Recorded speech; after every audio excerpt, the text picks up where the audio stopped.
بسم اللہ الرحمن الرحیم۔ عمر ایوب صاحب نے تفصیل سے بات کی ہے۔ بہت افسوس کی بات ہے کہ ہمارے خلاف جو قانون جین مینول کے مطابق ہماری ملاقاتیں ہونی تھی وہ نہیں کروا رہے۔ عمر ایوب صاحب نے تو تمام جو پاکستان کے حالات ہیں اس پہ پورا تبصرہ کیا ہے۔ میں صرف اتنا کہتا ہوں کہ اس وقت جو پاکستان میں امن و امان کی صورتحال ہمارے صوبے خاص کر مرچ ایریا، بارڈر ایریا اور بلوچستان میں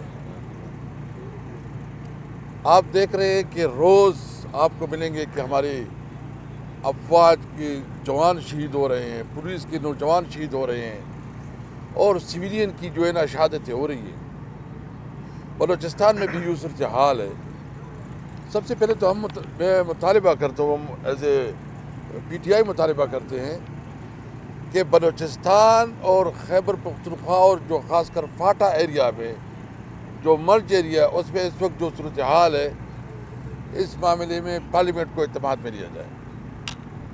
دیکھیں اس وقت تو جو ہمارے صوبے میں صورتحال ہے وہ کوئی لوکل مسائل کی وجہ سے نہیں ہے، وہ آپ کی افغان پالیسی کی وجہ سے۔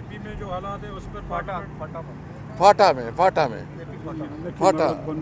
فاٹا میں مرچ ایریا جو ہے، یہ سارے جو کچھ ہو رہا ہے بلوچستان، یہ سب کچھ جو ہو رہا ہے یہ افغان پالیسی کا نتیجہ ہے، یہ فارن پالیسی کا نتیجہ ہے۔ آپ کو یہ فارن پالیسی، افغان پالیسی پوری پارلیمنٹ کے سامنے رکھنا چاہیے تاکہ پتہ چلے کہ آپ کدھر غلطی کر رہے ہیں۔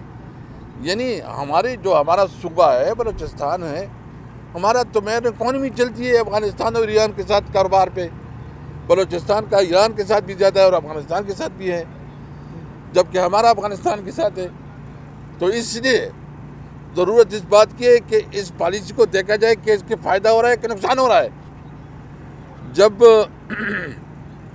اسپیکر صاحب نے ایک اسپیشل کمیٹی بنائی تھی اور جو ہمارا پاک افغان ٹرانزٹ ٹریڈ تھا اس پہ ہم نے جو اقدامات کی، جو سفارشات دی اور اس پہ عمل ہوا، تو ہماری ایکسپورٹ یہ 400 ملین سے 1.7 بلین تک پہنچ گئے تھے، اور ہمارا ارادہ یہ تھا کہ ہم یہ ایکسپورٹ اس کو کم از کم 3 بلین تک لے کے جائیں گے، اور 3 billion central Asia countries, Russian state, اس تک اپنا بزنس۔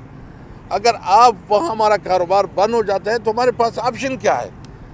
ہمارے لوگ تو پاکستان کی دیگر پنجاب یا سندھ کی مقابلہ نہیں کر سکتے، کیونکہ وہ تو ایک جہاں مارکیٹ ہے وہ چھوٹا مارکیٹ ہے۔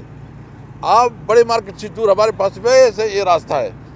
اس لیے میں مطالبہ کرتا ہوں کہ افغانستان پالیسی کے معاملے میں تمام سیاسی پارٹیوں کو، پارلیمنٹ کو، اور خاص کر جو خیبر پختونخوا کی جتنی پولیٹیکل پارٹیز ہے اس کو اعتماد میں لیا جائے۔ اس وقت جو صورتحال ہے انتہائی بے چینی ہے، بدامنی کی۔ یہ ایم این اے صاحب جو ہمارے صوبائی صدر ہے جنید اکبر صاحب خود بھی بات کریں گے، ابھی یہ خود کہہ رہے تھے کہ تقریباً ہمارے جتنے ایم این اے اس کو ٹیلی فون کالز آ رہی ہیں۔ تو جو نیشنل ایکشن پلان بنایا تھا اس پہ کتنا عمل درآمد ہوا اور کون ہے اس کو امپلیمنٹ کرنے کے لیے؟ آپ تو سیاسی مینیورنگ سے جو ہے نا فارغ نہیں ہو رہے ہیں۔ ایجنسیاں جو ہے نا وہ مینیج کرتی ہے کہ پی ٹی آئی کو کیسے جو ہے نا وہ زد و کوب کرے، اس کے خلاف کیسے مختلف سکینڈل بنائے، اس کو جو نیٹر پریشر رکھے، اس کے خلاف کیسز بنائے، جو اصل کام ہے وہ چھوڑ گئے ہیں۔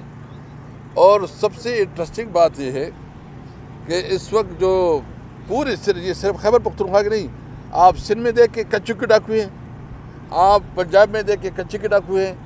ان سے یہ ملک نہیں سنبھالا جا رہا، ان کے اندر جو ہے نا ایک فرعونیت اور ایک جعلی حکومت بیٹھی ہے۔ ہم نے تو آلریڈی ایک الائنس کی طرف ہم جا رہے ہیں۔